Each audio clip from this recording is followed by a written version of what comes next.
আমার নবীজি বিয়েটাকে ইজি করে দিয়েছেন। নবীজি তার মেয়েকে বিয়ে দিবেন। ফাতিমা রাদিয়াল্লাহু তাআলার বিয়ের সময় আমার নবীজি বললেন, কে আছো আমার মেয়েকে বিয়ে করবা? সঙ্গে সঙ্গে ধনী ধনী সাহাবী, খেজুর বাগানের মালিক, বড় বড় টাকা পয়সার মালিকওয়ালা সাহাবী নবীর সামনে দাঁড়িয়ে বলছেন, হুজুর আমি বিয়ে করতে চাই। রাসূল বললেন, নট অ্যালাউ, হবে না, হবে না। কে আছো আর দেখি, আমার তো কাঙ্ক্ষিত, আমার পছন্দের লোকটা এখনো আসে নাই, সবার প্রস্তাব দেওয়া শেষ। আলী সবার শেষে গিয়ে দাঁড়ালেন। রাসূল বলছেন, আলী কি জন্য আসছে বলো? হুজুর কি জন্য আসছে নিজেও জানি না।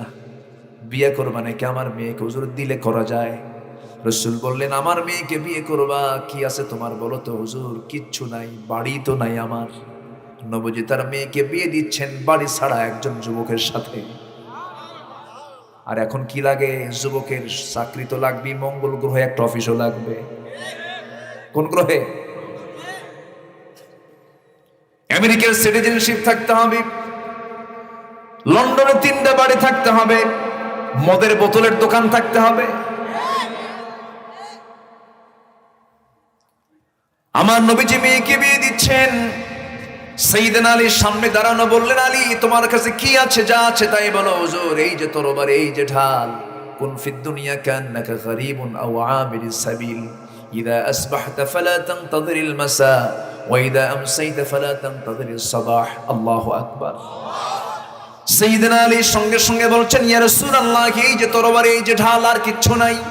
নবীজি বললেন, আলী ঢাল ছাড়া যুদ্ধ করা যায়, কিন্তু তরবারি ছাড়া যুদ্ধ চলে না। এই ঢালটা বিক্রি করে আসো, এই ঢাল বিক্রি করার টাকাই হবে আমার মেয়ে ফাতিমার বিয়ের মোহরানা। বিক্রি করতে গেছেন সকালবেলা, সামনে কাস্টমার হাজির, সাইয়েদনা ওসমান রাদিয়াল্লাহু তাআলা আনহু। ওসমান বলছেন, ও আলী, সাত সকালে তুমি বাজারে কেন ঢাল বিক্রি করতে এসেছো? বিয়ে ঠিক হয়েছে কার সাথে? আমার নবীর মেয়ে ফাতিমার সাথে, আপনার শালীর সাথে। ওসমান রাদিয়াল্লাহু খুব খুশি হলেন, বললেন, ঠিক আছে ঢালটা দাও, এই যে টাকা নাও। টাকা নিয়ে চলে গেছেন, ঢাল রেখে চলে যাচ্ছেন ওসমানের হাতে।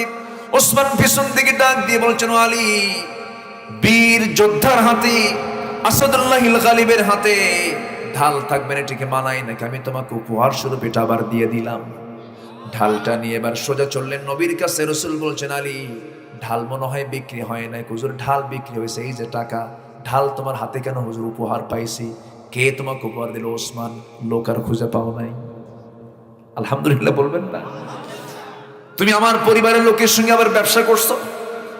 আমার বড় মেয়ের জামাই, আমার নবীজি মেয়েটাকে বিয়ে দিচ্ছেন।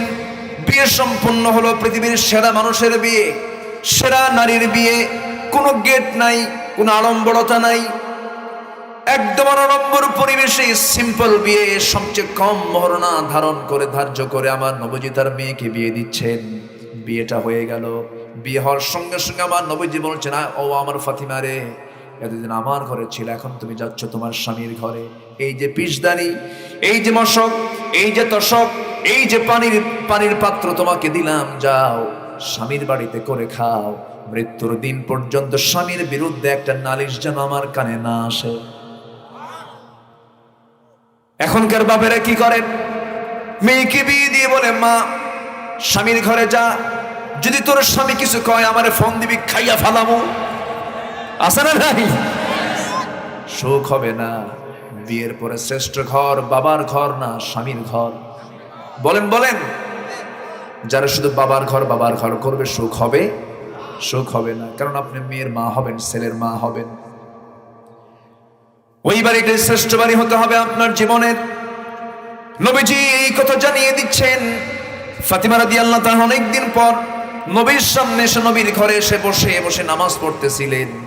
নবীজি তার বসে নামাজ পড়া দেখে একটু অসন্তুষ্ট হয়ে বলছেন, ফাতিমা রে, তুমি যুবতী মেয়ে, তুমি কেন বসে বসে নামাজ পড়ো? আব্বা, আমি তো দাঁড়িয়ে দাঁড়িয়ে নামাজ পড়ি। আজকে বসে বসে নামাজ পড়ার হেতু হলো, আমার যে জামা আপনি আমার গায়ে দেখতে পাচ্ছেন, তার পিছনে একটা সেরা অংশ আছে। আমি যদি দাঁড়িয়ে দাঁড়িয়ে নামাজ পড়ি, সেই সেরা অংশটুকুর দিকে আপনার চোখের দৃষ্টি পড়বে। আমি মনে মনে চিন্তা করলাম, এরকম সেরা অংশটুকু যদি আপনার চোখের দৃষ্টিতে পড়ে যায়, আপনি মনে মনে ভাববেন, আমার জামাই আলী আমার মেয়েকে কাপড়ে কষ্ট দেয়। আমার স্বামীর এতটুকু দুর্নাম আপনার সামনে প্রকাশ করতে চাইনি, মনে করে আমি বসে বসে নামাজ পড়ছি। জোরে বলি সুবহানাল্লাহ। নবীজি তার মেয়েকে বিয়ে দিয়েছেন। বিয়ে দেওয়ার পর স্বামীর ঘরে তিনি করে খাচ্ছেন। এই ফাতিমা জান্নাতের সমস্ত রমণীদের সর্দারিনী। এত সিম্পল জীবন যাপন তিনি করেছেন। আমার মা যারা আসছেন তারা একটু মনোযোগ দিয়ে শোনেন। এই ফাতিমার এইটুকু জীবন আপনার জীবনকে চেঞ্জ করে দেবে। ফাতিমা রাদিয়াল্লাহু তাআলা আনহা একদিন নবীর সামনে দাঁড়ালেন, বলছেন, আব্বা, পিষদানি দিয়ে আটা পিষতে পিষতে আমার হাতে দাগ পড়ে গেছে। কূপের পানি তুলতে তুলতে আমার কোমরে দাগ হয়ে গেছে। ঘরের ঝাড়ু দিতে দিতে আমার কাপড়গুলো ময়লা হয়ে যায়। আমার দুইটা বাচ্চা হাসান হোসেন আপনার নাতিপুতির খেদমত করতে আমার একে হিমশিম লাগে। অনেক কষ্ট হয়ে যাচ্ছে আব্বা, আপনি তো রাষ্ট্রপ্রধান, দেখুন তো আমার জন্য কিছু করা যায় নাকি? আমার জন্য একটা কাজের মানুষ অথবা একজন খাদেম দিলে পরে আমি খুব উপকৃত হতাম। আমার নবীজি বলছেন, মা একটু ভিতরের দিকে আসো। একটু ভিতরে আড়ালের দিকে নিয়ে গেলেন। নিয়ে গিয়ে চোখের পানি মুছতে মুছতে আমার নবীজি বলছেন, ও ফাতিমা, আমি তোমাকে খুব আদর করি, 3টা দিন পার হতে দেই না আমি তোমাকে দেখতে যাই, তোমার খবরগুলো না নিলে আমার খারাপ লাগে। কিন্তু মা, তুমি আমার মতোই থাকবে। দেখো, আমি নিজের কাপড় নিজে ধুয়ে দেই, নিজের কাপড় নিজে সেলাই করি, নিজের ঘর নিজে আমি ঝাড় দেই। আমি আমার কোনো খাদেম রাখতে চাই না। নিজের কাজটাকে আমি নিজেই পছন্দ করি, বেশি মহব্বত করি আমি এই সমস্ত কাজগুলো একা একা করতে। ফাতিমা, এই দুনিয়াতে কোনো কাজের মানুষ দিয়ে কাজ করানোর দরকার নাই, তুমি নিজেই সমস্ত কাজগুলো করো। আমি তোমাকে একটা আমল তোমাকে শিখাই দিচ্ছি। সুবহানাল্লাহ, আলহামদুলিল্লাহ, আল্লাহু আকবার 33 বার বলবে, আমার আল্লাহ তোমার সমস্ত কাজের জিম্মাদার হয়ে যাবে। আমার মা দুনিয়াটা কি সংক্ষিপ্ত সফর মনে করে সন্তানগুলোকে কাজে লাগান, সন্তানগুলোকে আল্লাহওয়ালা বানান, দিন শিখান, কোরআন শিখান, ইসলাম শিখান, পর্দার পরিবেশ মেনে চলেন, দিন মেনে চলেন, আল্লাহকে ভয় করুন। ইত্তাকুল্লাহ ওয়াল তানজুর নাফসুম মা কদ্দামাত লিগাদ। সেই আখিরাতের জিন্দেগির জন্য তুমি কি পাঠালে, কি পাথেয় পাঠালে, তার জন্য তুমি একটু চিন্তা করো, লক্ষ্য করো। ওয়াল তানজুর, লক্ষ্য করে দেখো। এই দুনিয়াটার প্রত্যেকটা সেকেন্ডকে আমরা কাজে লাগাবো, নষ্ট করা যাবে না, সময়কে নষ্ট করা যাবে না, কারণ যে কোনো মুহূর্তে আমার আপনার মৃত্যু হয়ে যেতে পারে। আল্লাহ এরপরে বলছেন, আবার বলছেন, ওয়াত্তাকুল্লাহ, আবার তোমরা আমাকে ভয় করো। বারবার একটা কথা বললে তার গুরুত্ব কমে না বাড়ে? এক আয়াতে 2 হুকুম, ইত্তাকুল্লাহ ওয়াল তানজুর নাফসুম মা কদ্দামাত লিগাদ, ওয়াত্তাকুল্লাহ, ভয় কর।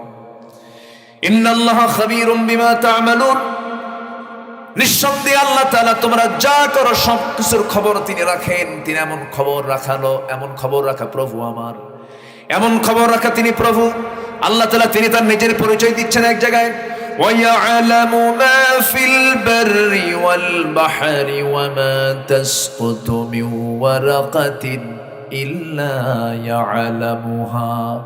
জলে কি হয়, স্থলে কি হয়, এমনকি কোন গাছের কোন পাতা কয় মিনিট কয় সেকেন্ডে পড়লো আমার আপনার চালের উপরে, ঝিরিঝিরি সেই তেঁতুল গাছের পাতা, বড় বড় না ঝিরিঝিরি, ছোট্ট ছোট্ট পাতাগুলো কয় মিনিট কয় সেকেন্ডে কোনটা আগে পড়লো কোনটা পরে পড়লো, গাছ লাগাইছে আমি, কিন্তু পাতা পড়ার হিসাব রাখেন আমার আল্লাহ তাআলা।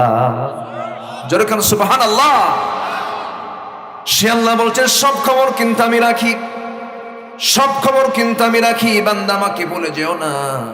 যুবকদের জন্য কয়টা কাজের কথা বলেছি? আসতে বলবেন না, কয়টা কাজ? নাম্বার 1, কি করো? রাজি আছো তো?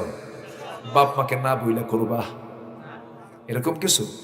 এখন যত বড় শিক্ষিত তত বড় বেয়াদব, একা একা বিয়ে করে 3 দিন পরে বাপ মাকে ফোন দিয়ে বলে, আব্বা রাগ করে না, বিয়ে কিন্তু করছে। কত বড় হারামজাদা! আসেন, এরকম আছেন, একা একা করে। মা তোমাকে বড় করলেন, বাবা তোমাকে বড় করে শিক্ষিত করলেন, আর তুমি কি করে বেড়াচ্ছ না, এমনটা হওয়া যাবে না। তবে হ্যাঁ, আমার বন্ধুগণ, ইউনিভার্সিটিতে এই সমস্ত নোংরামিগুলো আছে না নাই? আসতে বলবেন না, আছে না নাই? আচ্ছা, ইউনিভার্সিটিতে ক্লাস হয় 2টা, একটা ইন কোর্স, একটা আউট কোর্স। একটা ইন কোর্স আর একটা আউট কোর্স। ইন কোর্সে ক্লাস হয়, আউট কোর্সে গাছের গোড়ায় গোড়ায় জোড়ায় জোড়ায় বসে যায়, তালে তালে গল্পগুলো চলছে, কুটকুট করে বাদাম খায়। পাশে দিয়ে শিক্ষক যায়, শিক্ষক যখন দেখে ছাত্রদের এই অবস্থা, তখন বলে, ভালো করে করো, আমরাও করে আসছি। এরকম দুষ্টামি আছে না নাই? এগুলো বন্ধ হবে দুনিয়ার কোন আইন দিয়ে নয়, এগুলো বন্ধ হবে কার আইন দিয়া? আসতে বলবেন না কার আইন দিয়া? 1000 বছর ওয়াজ করে, 1000 বছর এই সমস্ত মাহফিল করে আপনি সুদ বন্ধ করতে পারবেন না, ফাহিশা কাজ বন্ধ করতে পারবেন না, জেনা বন্ধ করতে পারবেন না, সুদের কারবার বন্ধ করতে পারবেন না, মদের দোকান বন্ধ করতে পারবেন না, যতক্ষণ না আল্লাহর বিধান সমাজে না চালু হবে। আমার ভাইয়েরা, পৃথিবীর যিনি প্রথম মানুষ আদম আলাইহিস সালাতু ওয়াস সালাম, তিনি কি অশিক্ষিত না শিক্ষিত? শুধু জ্ঞানী না বিশেষ জ্ঞানী? পৃথিবীর প্রথম মানুষই হলেন বড় বিজ্ঞানী। তাহলে আমাদের আব্বাজান তিনি কি মূর্খ ছিলেন না শিক্ষিত ছিলেন? মূর্খ ছিলেন না জ্ঞানী ছিলেন? মূর্খদেরকে আল্লাহ তাআলা দেখেন, ওয়াইদা খাতাবাহুমুল জাহিলুনা ক্বালু সালামা, মূর্খদেরকে সালাম দিয়ে বিদায় না। মূর্খতা এটা মারাত্মক একটি গ্যাপ। ইমানদার কখনো অজানা নিয়ে থাকবে না, ইমানদার থাকবে জানার মধ্যে। ইমানদার জানবে, শিখবে। এটা কার হুকুম? আসতে বলবেন না কার হুকুম? নামাজ প্রথম হুকুম নয়, রোজা প্রথম হুকুম নয়, হজ প্রথম হুকুম নয়, যাকাত প্রথম হুকুম নয়। আল্লাহ তাআলা প্রথম যে কোরআনটা রাসূলকে উপহার দিয়েছেন, প্রথম যে আয়াত দিয়ে শুরু করেছেন, যারা পারেন ঠোঁট মিলিয়ে বলুন, ইকরা বিসমি রাব্বিকাল্লাযী খালাক খালাকাল ইনসানা মিন আলাক ইকরা ওয়া রাব্বুকাল আকরামুল্লাযী আল্লামা বিল কলম আল্লামাল ইনসানা মা লাম ইয়ালাম।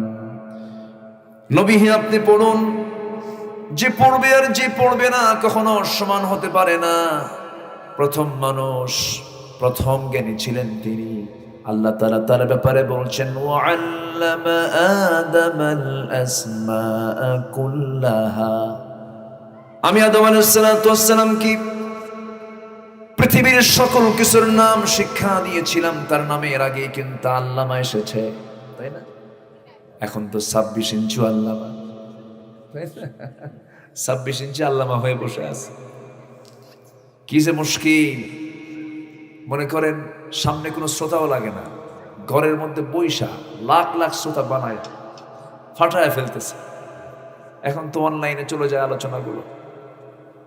সম্মানিত ভাইয়েরা, পৃথিবীর প্রথম মানুষটা ছিলেন বড় জ্ঞানী মানুষ। কিয়ামত পর্যন্ত এত জ্ঞানী মানুষ আর আসবে না। আদামাল আসমাআ কুল্লাহা, পৃথিবীর সকল কিছুর নামের শিক্ষা আল্লাহ তাআলা তাকে দিয়েছেন। সমস্ত কৃষিকাজ আদম আলাইহিস সালাম ছিলেন সবচেয়ে বেশি পারদর্শী। তিনি ছিলেন কৃষি কাজের উপকার। ইদ্রিস আলাইহিস সালাম ছিলেন টেক্সটাইল ইঞ্জিনিয়ার। দাউদ আলাইহিস সালাম ছিলেন অস্ত্র নির্মাতা। এই পৃথিবীতে যত সভ্যতা নিয়ে এসেছেন কেউ নন। আম্বিয়া কেরামদের মধ্য দিয়ে আল্লাহ তাআলা সভ্যতাকে পৃথিবীতে ছড়িয়ে দিয়েছেন। সমস্ত সভ্যতার অগ্রনায়ক হচ্ছেন আম্বিয়া কেরাম, তারাই সভ্যতা নিয়ে এসেছেন। আর সকল সভ্যতার বই প্রকাশ ঘটেছে আসমানি কিতাব দিয়া। আর সেই আসমানি কিতাবের সর্বশেষ কিতাবের নাম কি বলুন? সেই কিতাবের নাম কি? যে লাইন থেকে কোরআন শিখবে সেটাই সে এখানে খুঁজে পাবে। কবি কবিতার ধাঁচ খুঁজবে পাবে, সাহিত্যিক সাহিত্য খুঁজবে পাবে, বিজ্ঞানী বিজ্ঞান খুঁজবে পাবে, রাষ্ট্রনায়ক রাষ্ট্রের নীতি খুঁজবে পাবে, রাজনীতিবিদ রাজনীতির গন্ধ খুঁজবে পাবে। যে লাইন থেকে খুঁজবে সেটাই সে পেয়ে যাবে। জোরে বলি সুবহানাল্লাহ। সম্মানিত ভাইয়েরা, সম্মানিত বন্ধুগণ, কি সমস্যা? কি কিছু? ও মাদের মধ্যে কি সাপটা বের হলো নাকি? আমার মা কথা আমার কানে আসতেছে। আমার কানে কথা আসলে তো আলোচনা করা সমস্যা হয়ে যাবে। মেহেরবানি করে একটু চুপ থাকলে ভালো হয়। কথা বেশি বলে পুরুষ না মহিলা? আসতে কোন কেন? সবার বাড়িতে মহিলা নাই? পুরুষ কয় না মহিলা কয়? মহিলা। বেশি কথা মেয়েরাই বলে। জরিপ এসেছে সারাদিন মেয়েরা কথা বলে 5,000 শব্দ, আর পুরুষ কথা বলে 2,000 শব্দ। কত হাজার বেশি হলো? 3,000। বেগুন কিনে নিয়ে গেছেন বাড়িতে, কিন্তু বেগুনটা পচা, বটিতে কুটতে নিয়েই পচা বেগুন বের হয়েছে। মনে করেন এই পচা বেগুনের তফসির হবে 3 ঘন্টা। ঠিক আছে না? আল্লাহ তাআলা তাদেরকে দিয়ে কথা বেশি বলার কারণ আছে, কারণ তারা বাচ্চা লালন পালন করেন। 3-4টা যদি থাকে বাড়িতে, 3-4টার কান্না থামাতে হয় একজনের। কি কথা বেশি বলার দরকার আছে না? আচ্ছা, আমার মা মেহেরবানি করে একটু চুপ থাকেন, আমি একটু কথা বলি, কিছু ভাঙ্গাচোরা কিছু কথা বলে যাই। আল্লাহ তাআলা এখানে ইমানদারকে ডাক দিচ্ছেন। ইমানদারেরা যারা বিশ্বাস করো আমাকে, আমি তোমাদেরকে কিছু অর্ডার দিচ্ছি, কিছু হুকুম দিচ্ছি। 1 নাম্বার হলো ভয় করো কাকে? আসতে বলুন, ভয় করো কাকে? কি ভয়? বাঘের মতো, সিংহের মতো, সাপের মতো? এই ভয় কিন্তু সেই ভয় না। ভয়টা কি? আল্লাহ রাব্বুল আলামিন বলছেন, বান্দারে আমি তোমাকে যে হুকুমগুলো করেছি সেই হুকুমগুলো তুমি মেনে চলবে। যা আমি নিষেধ করেছি সেই নিষেধগুলোকে তোমার জীবন থেকে মাইনাস করে ফেলবে। সমস্ত কবিরা গুনাহগুলো ছেড়ে দেবে, জুলুমের মতো বড় বড় গুনাহগুলো ছেড়ে দেবে, শিরকের মতো বড় বড় গুনাহগুলো ছেড়ে দেবে। আল্লাহ তাআলা এক জায়গায় বলছেন, বান্দারে শোনো, কোন বান্দা তোমরা নিরাপত্তা পেয়ে যাবে? ওয়াল্লাযীনা আমানু ওয়ালাম ইয়ালবিসু ঈমানাহুম বিযুলমিন উলাইকা লাহুমুল আমনু ওয়া হুম মুহতাদুন। ঈমান যারা আনবে এবং যারা ওয়ালাম ইয়ালবিসু ঈমানাহুম বিযুলমিন, যারা তাদের ঈমানটাকে জুলুমের দ্বারা আচ্ছাদন করবে না, জুলুম আর শিরক, শিরকের দ্বারা যারা আচ্ছাদন করবে না, এই সমস্ত বান্দাগুলো নিরাপত্তা পাবে, এরাই হেদায়েত প্রাপ্ত হয়ে যাবে। এই জন্য আমার আপনার দায়িত্ব হলো ঈমানটাকে টিকে রাখা, ঈমানটাকে মজবুত করে রাখা, ঈমানটাকে সুন্দর করে লালন করা, ঈমানের যত্ন নেওয়া। কিন্তু এমন একটা সময় আমরা অতিক্রম করছি, হাদিসের সঙ্গে মিলে যাচ্ছে, ইউসবিহু মুমিনান ওয়া ইউমসি কাফিরান।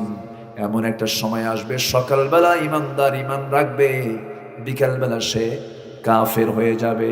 এমন সময় কি এখন আসে নাই? এমন সময় কি এখন আসে নাই? সেজদা দেব আমরা কাকে?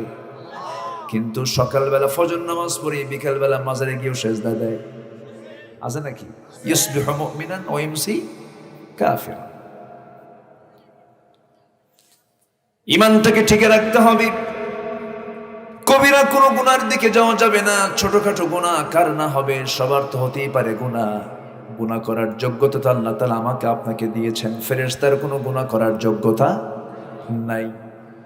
ফেরেশতার গুনাহ করার যোগ্যতা আল্লাহ দেন নাই, বান্দাকে গুনাহ করার যোগ্যতা দিয়ে আবার আল্লাহ তাআলা হাদিসে কুদসির মধ্যে এসেছে, তিনি বলেছেন, লাউ লাম তুযনিবু লাযাহাবা আল্লাহু বিকুম ওয়া লাজাআ বিকওমিন হাত্তা ইউযনিবুন।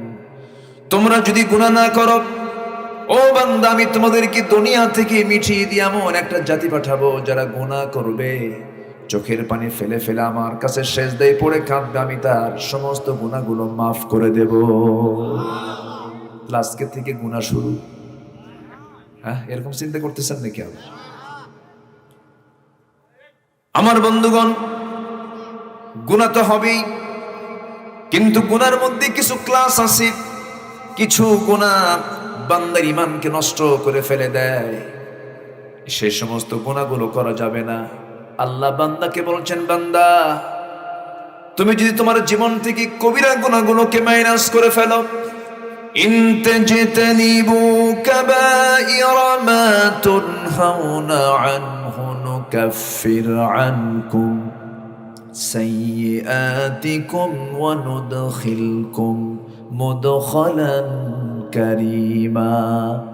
ও বান্দা, তুমি যদি তোমার জীবন থেকে কবিরা গুনাহগুলো যদি ছেড়ে দাও, ছোটখাটো গুনাহগুলো আমি আল্লাহ তোমার মাফ করে সম্মানজনক জান্নাত তোমাকে দিয়ে দেব। বড় কোনো গুনার দিকে যাওয়া যাবে না। আলা উনাব্বিউকুম বিআকবারিল কাবাইর, আমি কি তোমাদের কি বড় বড় গুনার কথা কি বলে দেব? সাহাবীরা রাসূল বলেন সেই বড় বড় গুনাহগুলো কি? নাম্বার 1 হলো আল ইশরাকু বিল্লাহ, শিরকের গুনাহ। নাম্বার 2 হলো উকুকুল ওয়ালিদাইন, পিতামাতার সঙ্গে রূঢ় আচরণ করা, খারাপ আচরণ করা। নাম্বার 3 হলো কাউলুজ জুর, বেহুদা কথা বলা, বাজে কথা বলা। এই হাদিসের মধ্যে 3টা বড় বড় গুনার কথা এসেছে। এই 3টি গুনাহ মনে হয় সমাজে নাই। আসতে বলবেন না আছে না নাই? আমরা যে সমাজে বসবাস করছি, আবু জেহেলের সমাজে ছিল সুদ, আবু জেহেলের সমাজে ছিল জেনা, আবু জেহেলের সমাজে ছিল মদ। এই 3টা মনে হয় আমার দেশে নাই। কোনটা নাই? হ্যাঁ, সবই আছে। তাহলে আবু জেহেলের সমাজে যেটা ছিল, আজকের সমাজেও তাই দেখতে পাচ্ছি। এখন যদি প্রশ্ন করি, আমরা আমাদের যে সমাজে বসবাস করছি, ইসলামী সমাজ না নন ইসলামী সমাজ? বলেন, ইসলামী সমাজ কোথায়? আমরা মুসলিম, জন্মসূত্রে আমরা মুসলমান, কিন্তু সমাজটাকে আমরা ইসলামী করতে পারি নাই। কারণ ইসলামী সমাজের বৈশিষ্ট্য এমনটা হওয়ার কথা ছিল না। ইসলামী সমাজের বৈশিষ্ট্য সুদ থাকার কথা ছিল না, জেনা থাকার কথা ছিল না, সুদের কারবার থাকার কথা ছিল না। ভুয়াপুরে একটা সুদখোর খুঁজে পাওয়া যাবে না। অ্যাভেলেবেল, একজন বলেই ফেলেছেন সুদ আছে। সুদটা সগীরা গুনাহ না কবিরা গুনাহ? ছোট গুনাহ না বড় গুনাহ? কিন্তু একটা বিষয় দেখেন, যে যত বড় সুদখোর তার জন্য তত বড় পুরস্কার। নোবেল পুরস্কারের মতো সুইডিশ একাডেমি পুরস্কার খুঁজতে নিয়ে কাকে পুরস্কার দেওয়া যায়? বড় সুদখোরের পুরস্কার দেয়। কি আসতে কম কেন? সুদের মারাত্মক ভয়াবহতা আছে। সুদ এত জঘন্য অপরাধ, আল্লাহ রাব্বুল আলামিন সুদখোরের ব্যাপারে শক্ত অবস্থান নিয়েছেন। হাদিসে শক্ত কথা এসেছে। আল্লাহ তাআলা নামাজের ব্যাপারে যেমন হুকুম করেছেন, যাকাতের ব্যাপারে যেমন হুকুম করেছেন, তেমনি নিষেধাজ্ঞা দিয়েছেন। একই স্টাইলে নেহির সিগা প্রয়োগ করে বলছেন, ইয়া আইয়ুহাল্লাযীনা আমানু লা তা'কুলুর রিবা আযআফান মুযাআফা। তোমরা চক্রাকারে সুদের কারবার করো না। সুদ জঘন্য হারাম কাজ। সেই সুদটাকে আজকে জায়েজ মনে করার মতো লোক আছে না নাই? অনেকে এটাকে নাজায়েজ মনেই করে না। ইসলামী ব্যাংকের বিরুদ্ধে বলে এরা ওষুধ খায়, দেখেন নিচে তো অকাম করে, আবার আরেকটার অকাম বানায় দেয়। আমার বন্ধুগণ, ব্যবসা এবং সুদ কখনো একরকম হতে পারে না। আল্লাহ বিষয়টা ক্লিয়ার করেছেন একটা আয়াতের ভিতরেই, আহাল্লাল্লাহুল বাই'a ওয়া হাররামার রিবা। আল্লাহ তাআলা ব্যবসাকে হালাল করেছেন, সুদকে করে দিয়েছেন কি? হারাম। আমার বন্ধুগণ, দেখে আরো আশ্চর্য হয়ে যায়। মুসলমানদের সবচেয়ে পবিত্র জায়গা হলো মসজিদ। মসজিদের দায়িত্বে যারা আছেন, মসজিদের নেতৃত্বে তাদেরকে বলি, ক্যাশিয়ার তাদেরকে বলি, এই 3টা গুরুত্বপূর্ণ পদের সভাপতি পদে হলো সুদখোর, সেক্রেটারি মদখোর, ক্যাশিয়ারে জেনাকার।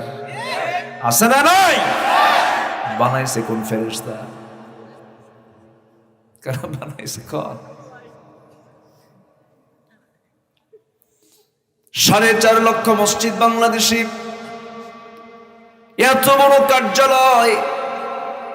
এই মসজিদগুলোর মূল দায়িত্বে যারা আছেন, একটু লক্ষ্য করে দেখবেন, আশপাশের দিকে তাকায় দেখবেন, মসজিদের মূল দায়িত্বগুলো পায় ওই সমস্ত বেনামাজিগুলো, সুদখোরগুলো মসজিদের দায়িত্ব পালন করে। খতিব সাহেব খুতবা দিবেন কেমনে? সামনে তো সুদখোর বসে আছে সভাপতি। হঠাৎ করে মুখ ফসকে বের হয়ে গেছে লা তাকুলুর রিবা আযআফাম মুদাআফা যখন বলে ফেলেছেন, হঠাৎ করে সভাপতির চোখের সাথে খতিবের চোখটা আই কন্টাক্ট হয়ে গেছে। খুতবা শেষ, সভাপতি এসে বলতেছে, হুজুর ওয়াজ তো ঠিকই করলেন, কিন্তু আপনি আমার দিকে তাকালেন কেন? কি কথা কি বুঝতেছেন আপনারা?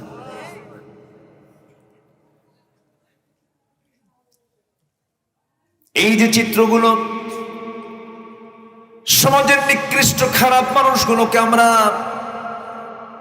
সব জায়গায় তো দিয়ে দিয়েছি, মসজিদ পর্যন্ত আমরা ছেড়ে দিয়েছি, তাহলে আমরা সে আয়াতের হক আমরা কেমন করে আদায় করলাম? তা'মুরুনা বিল মা'রুফি ওয়া তানহাউনা আনিল মুনকার, সৎ কাজের আদেশ দাও, অসৎ কাজের বাধা দাও, এই হুকুমটা কে দিয়েছেন বলেন? উচিত ছিল এই সমস্ত মদখোর শরাবখোরদেরকে মসজিদের দায়িত্ব থেকে কান ধরে মসজিদ থেকে বের করে দেওয়া, ঠিক কিনা? আজকে কি চলছে? দখল হতে হতে মসজিদ কমিটিও দখল, ঠিক আছে না? মসজিদ কমিটিও দখল। আমার বন্ধুগণ, একটু কান লাগাবেন, মনোযোগ দিয়ে শুনুন, একটু খেয়াল করুন। এই দুনিয়াতে আমি আপনি এসেছি নির্দিষ্ট সময়ের জন্য, আমরা এসেছি, যে কোনো মুহূর্তে আমিও যাব, আপনিও যাবেন। আমার কালাম ভাই এখানে বসে আছেন, এখানে মুরব্বী বসে আছেন, মঞ্চে কিছু ভাই বসে আছেন। গত 2 বছর আগে এই নদীর ওপারে বেলকুচির একটা মাহফিলে রেজাউল করিম কাউসারি ভাই, খুব আমার প্রিয় ভাই ছিলেন, মরহুম মাকবুর,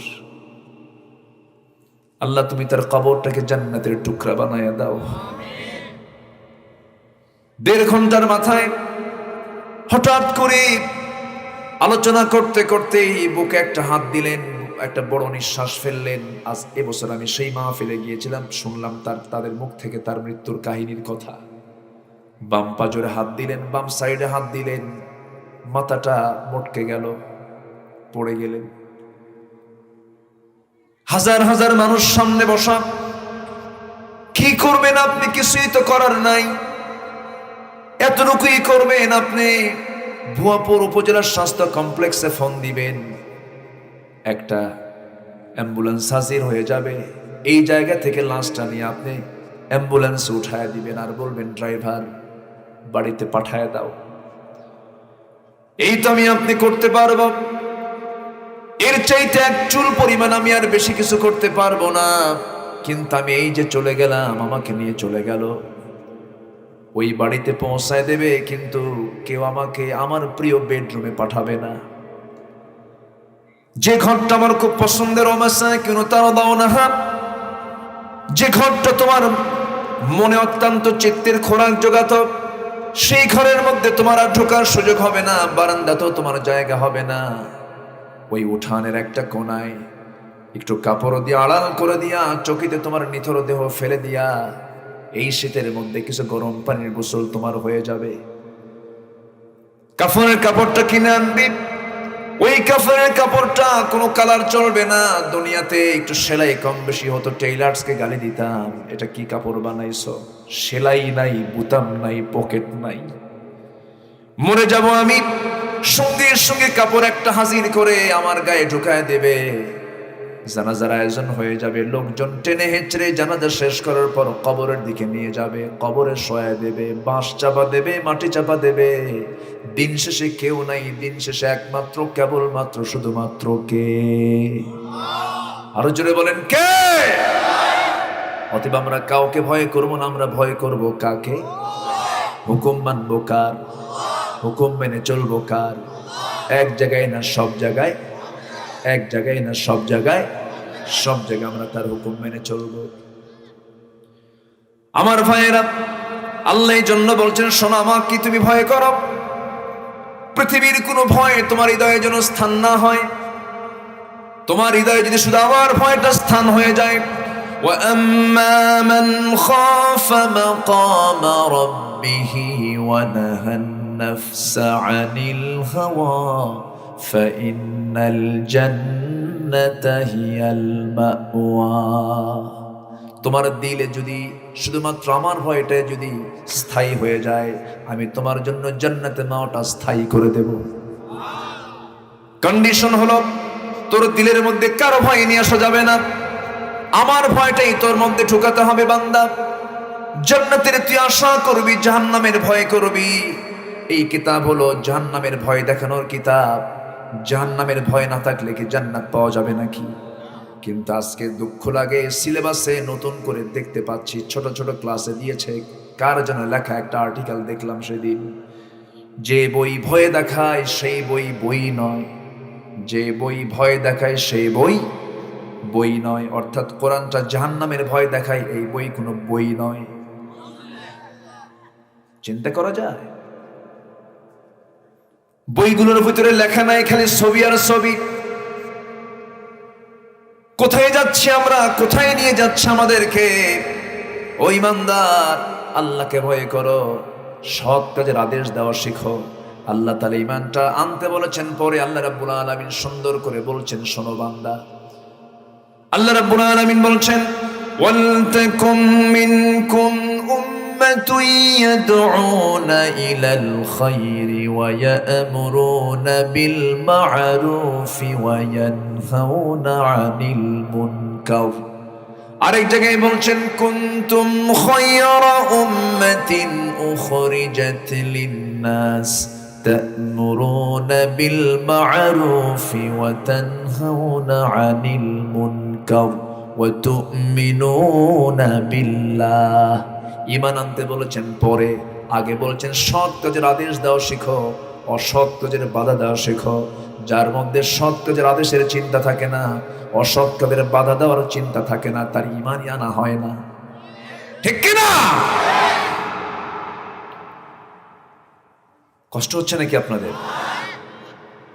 আমরা যে আল্লাহকে ভয় করব, আল্লাহকে আগে চেনার দরকার আছে না নাই বলেন?